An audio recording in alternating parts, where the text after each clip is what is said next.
બંને પાકા દોસ્તો બંને ગયા.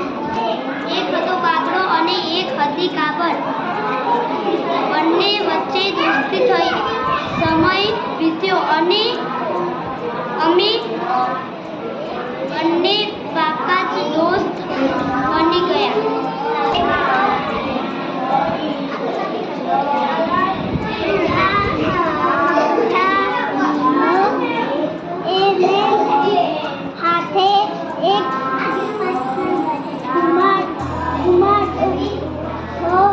ગુમડું